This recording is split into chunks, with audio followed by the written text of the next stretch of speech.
So it's Berlin Marathon time again, and once again Eliud Kipchoge is running. This year it might be a case of whether he actually wins the race or whether he actually wins the battle of the shoes. Likely to be wearing the Alpha 5 with the Adidas athletes in the Adios Pro Evo 1. Now, this time last year these two were best buddies. Unfortunately it hasn't quite worked out since then, but I've done a couple of series of analysis of their training. So this is Nick Bester here from Best Athletics. So I wanted to do a sort of repeat of this one. I've done it now 3 times. So I'm going to feature Nick Bester, who's going for a sub 220. He was 220 and 8 seconds in Berlin last year. So can he finally do it? And we also got Matt Fox from Sweat Elite, who also is looking for a sub 220. I think his PB is 220.46. So let's see if he can get anywhere near it this time. He's planning to do 5 marathons in the next sort of few months. So this is his first one. So that's going to be interesting. And we've also got my coach, Matt Rees, the Welsh Runner here. Not quite sure whether he's really going to be targeting a sub 225 or a PB, which is like a low 224.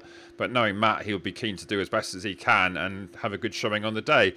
So let's dive into their training and see how it compares to the last 2 campaigns that these various athletes did. Okay, so here's the customary spreadsheet, and this is a bit of a summary, but though it's quite complicated, so let's just take you through it. So we've got 3 campaigns here. We've got Rotterdam in 2022 in the spring, so that was basically 18 months ago. Both Nick and Matt Fox ran in that race. Nick did 2:20.59 and Matt unfortunately did not finish. And then we've also looking at Berlin last year, where Nick and Matt also ran again. Nick did his PB of 2:20.08. Matt did 2:24.37. The Welsh Runner didn't run in that race, but he did run in Valencia a few months later when he did 2:24.19, which is his PB. So this time all 3 runners are running. I think it's the first time that those runners have actually met in a marathon, as far as I know. So as far as I can tell, Nick has been always said all along his target is to run under 220. I think by 1 second will do him.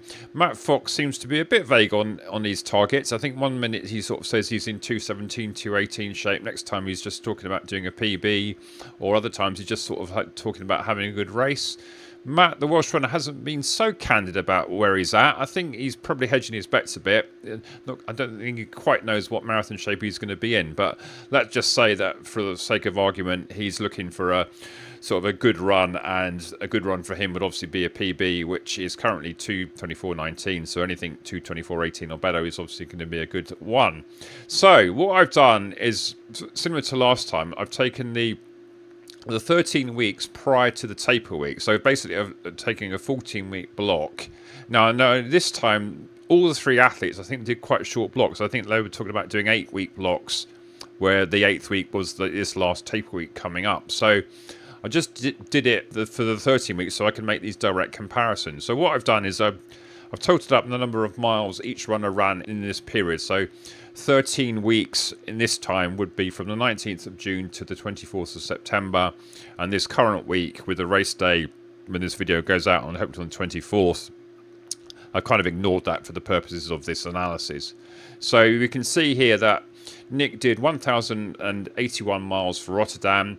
Quite similar in Berlin last year, 1:143, and remarkably this year for Berlin it's almost identical again. He's literally done just 4 miles more. So he's looks like he runs the most amount of mileage. If you look here at Matt, it was 887 miles for Rotterdam, quite a lot more for Berlin, and this time he's gone back a bit, sort of like split the difference, just under 1,000 at 973. Matt, the Welsh Runner, he's not targeting obviously a sub 220, he's just a bit down on his other guys. So perhaps that reflects the fact that his mileage is a bit less. 881 he did for Valencia and 789. But as I said, I think all 3 athletes didn't actually really start their marathon build up until 8 weeks out. But I think athletes of this caliber, they're obviously running a lot of miles anyway. And Matt definitely was targeting 5k races prior to his starting his marathon, and Nick had done a few 5Ks as well. Matt Fox doesn't tend to do too many races, largely with the fact he's usually in parts of the world where they don't have too many races that you can really compare. What I've also done is looked at what their longest run was, and again this is very consistent. I think because these guys obviously thinking kilometers, so 24.9 miles is basically exactly 40k. So each time here, Nick and Matt have done that exact 40k run as their longest run each time. So nothing news there. Matt, the Welsh Runner, was a bit different last time. He actually ran the Dublin Marathon as a sort of a, not flat out effort, but a very earnest effort. I think he did 2:31. So his longest run was actually that Dublin Marathon. This time, as he's been a bit more focused on 5Ks, the longest run I could find that he'd actually done was only 20 miles. So that, whether that will be a factor remains to be seen. But definitely you can see that in terms of the long runs, Nick and Matt Fox have done exactly what they've done before. Now, I've also broken this down into what I call 3 types of running, like faster running. So I've got marathon pace miles. Now, for these the sub 220 guys, we're looking at about 5:20 per mile or 3:19 kilometers. So when I looked at their training on Strava, if they were doing some mileage around about that level of effort, maybe adjusted for the fact that Matt was often at altitude in Kenya, and I counted that as marathon pace miles. Obviously, if they're doing faster than marathon pace miles, that might be actually doing like a 5k or 10k race, or sessions where they're on the track doing short reps and clearly running faster than that. I've counted that. And I've also got this concept of aerobic threshold miles, which for the purposes of this analysis, I think for all 3 runners, I've counted it when they're running sort of around about 6-minute mile pace. So that's sort of like, you would sort of like on the bordering of steady and sort of tempo running, that sort of thing. So a good honest effort, but not flat out. But I actually used that to then work out what was their 80-20 ratio. So basically adding up those 3 sort of harder efforts, the marathon pace miles, the faster than marathon pace miles, and the aerobic threshold miles, to work out the total number of miles that they did sort of like, yeah, reasonably hard or harder compared to what their easy mileage is. So that then gives an opportunity to give some sort of estimate of what their 80-20 ratio is. I mean, there's classic theory, I think it was Matt Fitzgerald coined it, that you should do 80% of your runs sort of fairly easy and 20% of them a bit harder. So that was quite an interesting metric to see. So you can see here that Nick has been reasonably consistent. He was 77 for Rotterdam, and this time he's 78. He was working a bit hard the last time, was 73. Now Matt has sort of like changed from Rotterdam. He did quite a lot more sort of quality there, 67%. This time he's very similar to what he did for the 2 Berlin campaigns, literally 76, 77%. Obviously, quite subjective. So when I look at their training, I have to kind of make an assessment. So, you know, take this with a pinch of salt. But you can definitely see that here that Matt is actually works proportionally harder, 64% and 62%. I think that's because he's been concentrating on sort of 5k, 10k races and only came into the marathon block quite late, and perhaps his overall mileage isn't quite as high. And if we look at their tune-up races, I think it's quite interesting. So Nick was clearly in very good form before Rotterdam, and he did his time there. I think it was the Cambridge Half Marathon, 66:19. Whereas the 2 tune-up races before Berlin, where I think were both the big half. Now you might argue that's sort of tougher because Cambridge was kind of in the sort of like early spring, and the big half is kind of like on the back end of the summer, not necessarily the best of conditions. So if you're looking at these times on the face of it, it's not really sort of like that obvious that he's going to do a sub 220 off a 69:03, but he ended up doing 2:20:08 off that. So the fact he's basically 33 seconds quicker this year, is that a good indication that he had a good chance of a 2:20? And Matt, the Welsh runner, interestingly, he's got the best sort of 5k times of all the runners at the moment, ignoring the fact that Matt Fox hasn't really done any races. 14:51 he did recently, and 14:46 prior to Valencia, which is his PB. So he's clearly got back to a state that he's almost at PB shape, and I think he's done now 2 sub-15s in the recent months, whereas I think he'd only done literally that 1. So you could argue that although it's not quite as fast, he's been a bit more consistent. I think that marathon was back in early June, so perhaps wasn't really indication of his sort of marathon fitness at the time. So perhaps ignore that, but I'll put that in because that's the only one he did. And he did a 69:59 last time, which I suppose is quite a conversion, 69:59 to 2:24, but it's probably around about par for the course. What did strike me about Nick's training is that if you look at it overall, the overall mileage is very similar. The longest run was the same. The number of marathon pace miles he did was, yeah, reasonably similar. I've done a bit more this time, done a bit less perhaps at faster than marathon pace, but you kind of think these swings around about. So the actual overall sort of marathon pace or faster, very similar, 2:29 to 2:32. And as I said, sometimes it can be a bit subjective as to what is actually marathon pace and what is a bit faster. So perhaps this sort of marathon pace or faster metric is a better metric.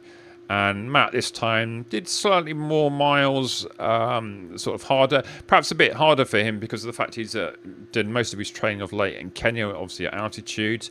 I did try and account for that based on his comments on his Strava about what was actually effort and absolute pace. But even so, I think it just shows that he doesn't do quite as many sort of like harder miles. And then Matt, the Welsh runner, does quite a lot of sort of these double threshold days. So that's probably why his marathon pace miles is sort of quite higher than the other two. And then he does quite a lot of sort of sessions as well and sort of intervals and stuff like that. So interestingly, his overall count of marathon pace or faster at 2:57 is the highest, despite the fact he's got the lowest overall mileage, which obviously counts for the fact that his 80-20 ratio is only 62%, so he doesn't really adhering to that. Perhaps he gets me to do more 80-20 than he does, so obviously he doesn't give the same training to all these athletes that he gives himself, because it has to be very tailored. Now here's a bit more detail on their weekly mileage, and I put in blue here when I thought each of them basically more or less started their block. So you can see here that Nick was doing some pretty high mileage, just doing sort of the odd 5k race, not really perhaps taking it fully seriously, but you can kind of show that the sort of the dedication of these athletes, because even when they're not really marathon training, they're doing an awful lot of miles, especially Nick. I mean, he was averaging a good 80-85 there, wasn't he? And then when he actually took up marathon training for real, he then basically went into 3 weeks when he was topping 100 miles and then maintained it at 90, and then just this sort of like last week here before the final taper we went off a bit. So his average, even including that sort of down week there, was 88 for that entire block, even though perhaps only half of those weeks were really marathon training. That actually was pretty similar to what he did last time, which I think if I scroll up there, you can see he had 3 weeks at 100 miles. So he's obviously more or less copied exactly what he did last time, I think, which clearly worked for him quite well. He's only got to find 9 seconds after all, hasn't he? And Matt, I did see a quite interesting comment that he was sort of saying that he can get into marathon shape quite quickly and doesn't need to run lots of mileage. Although having said that, when he started doing marathon training, he actually then sort of went into a period when he was sort of averaging there probably about 90 miles a week, wasn't he? So it's interesting to see that he went from maybe averaging about 60 and then suddenly got a place in Berlin and then really sort of cracked on. So although his average for the 13-week block there was only 75, for the actual key marathon part, it was actually a bit higher. Now, Matt, the Welsh runner, had been doing 5k races, as I said, so I think some weeks had been doing a lot less mileage, and he was the only one of the three that really does much on the bike. I sort of added in the bike mileage as well. Some of his bike mileage is actually sort of quite hard. I mean, he did an FPT test once, and there's a couple of Zwift races in there, so I think you can probably add on a bit to the 61 miles a week there average for the cycling, maybe another 5 to 10 miles because of that. And again, it was quite similar there. So you see that he went to a peak mileage of 91 when he actually got into the proper marathon training. But yeah, I definitely would say that his overall mileage is a bit less. And here's a breakdown of their long run. So you can see here that, before that blue line there where they weren't actually in full marathon training, Nick was only doing 15, 16 long runs. Matt was doing up to about 18. And then all of a sudden they went into sort of doing these sort of 20 plus runs, and each of them had 40k 24.9 run, and then Matt just had the 20. But you can see that during his sort of earlier time in the summer, he wasn't really doing long runs at all, and the maximum there of 10 most weeks and just the odd 16. So perhaps a bit of a worry for me that he hasn't done enough long runs, but I think he's done an awful lot of quality to make up, so we'll interesting to see how that goes. If we have a look on Power of 10 to see what their recent races are, and I can sort them here by latest first so that we can see what he's done most recently. So Nick's most recent race, well, park run, it's not really a race, is it? But he was clearly racing that one in inverted commas. So that was a new course record at the Winchester Park Run, which is a largely all grass one. I think he benefited from the fact it was not this weekend, but the weekend before when it was still very hot and very dry. But nevertheless, that's a very impressive time on an all grass course, more or less. The previous record holder was Andy Greenleaf, who was a pretty accomplished marathon runner, a low 2:20 runner himself. So, yeah, a good person to beat. And then you can see here that he did the big half in 68:30. Some park runs where he perhaps wasn't going flat out. A 15:06 in Battersea Park. Well, I think it was already interesting here that he did a flat out mile in 4:22, which is pretty decent time for somebody who hasn't really done any sort of like 800 and 1500 work. So Although that's being a bit sort of humble brag, that's slower than I've done. But I was a sort of a specialist sort of 800, 1500 runner back in the time. But, you know, I can sort of know that that sort of time doesn't just sort of come out of the blue. I mean, when you're going from sort of marathons to this sort of level of running, that's certainly impressive speed.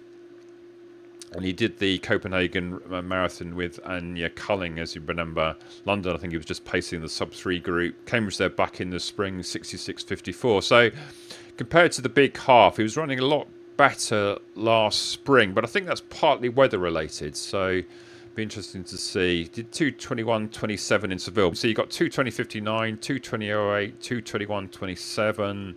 And the one before that was a 2:26.42. So, yeah, he's been knocking on the door of this sub-220 for quite a few years now, hasn't he? So let's hope he can finally do it. Let's have a look at Matt Rees's, the Welsh Runner's Power of 10. So I've sorted them by latest performance first. So his most recent race was actually the Severn Bridge 10K 33.49, which he won. And I didn't actually run that flat out. I think that was part of a long run session. So that was quite impressive to actually just jump in after running about 10 miles before it to sort of do a marathon pace type effort, maybe a bit harder, and actually win that race, and ignoring a sort of a park run there that he clearly wasn't trying.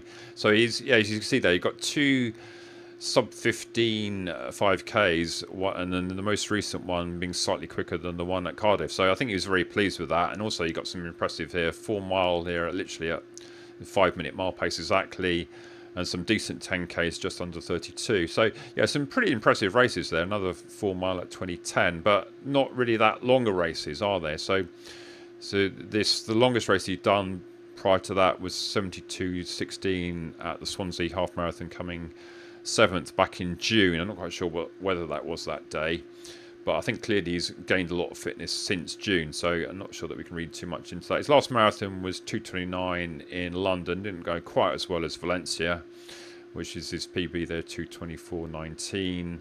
And there's the Dublin Marathon, that was on about 2:31.03 he did, and done a 69.59. It was always a good time to do, isn't it? Just a second under 70 minutes in the Cardiff Half Marathon prior to that. Maybe you could argue that it was in slightly better shape. He did a 30.50 10K there and a 14.46. But yeah, I would say at least with his 5K form, it's pretty much on a par to where he was prior to Valencia. So hope he can convert that into a marathon. I think Matt's problem sometimes is the heat, which doesn't look to be too bad conditions in Berlin from what I saw. It's going to be around about sort of starting off about 13, 14 degrees, rising to about 18, 19 by the end, which I don't think is too bad considering we're coming out of a fairly warm summer. Well, some days anyway. Some days have been a bit not so good, haven't they? Now, as Matt Fox isn't actually a British athlete, he's Australian. We only got a few performances for him, and we don't tend to sort of show these profiles to the general public because we're not really complete profiles. But just interesting to see there that he did a 66.44 half marathon in Seville, in the Seville half marathon in the start of this year. That's the only race we've got for him this year. So you can see that he's definitely got the potential to run sub 220. And interestingly, he was a bit unknown fact, he wasn't a sort of almost an international standard 800 metre runner back in the day, and he actually did a few BMC races back in the day. So I'm not sure what his exact PB is, but we've got a 1:48.49. I think it might be his PB. Maybe done a 1:47. I'll have to check on that. But you can see that that was a very high standard of 800 metre running, and you could probably say based on that, if you just take one event alone, that's probably the best of all of the three athletes we're talking about today. But obviously 800 metre running doesn't really translate that well to the marathon.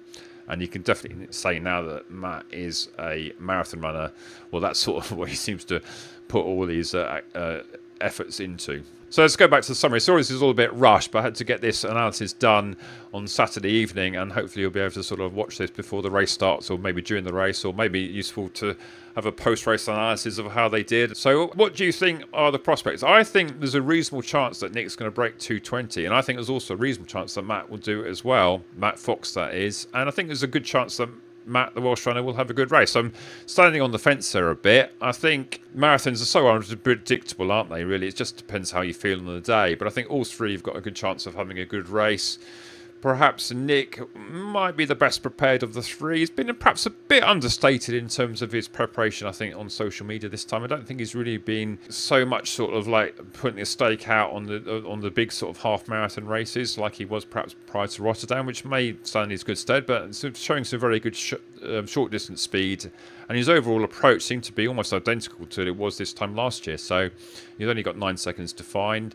Matt Fox has been training well in Kenya, and you always think, well, whatever you're doing out there is going to translate well if you can, get off the plane and feel good when you come down to sort of more sea level activities. So yeah, looking forward to watching the race. I'm not sure quite where it's going to be on, but hopefully we'll find some sort of stream somewhere. And if not, I'll have to sort of do a dot watch thing on the splits as they come onto the website. Anyway, hope you found this interesting. Like and subscribe, all of that, and see you next one then. Bye.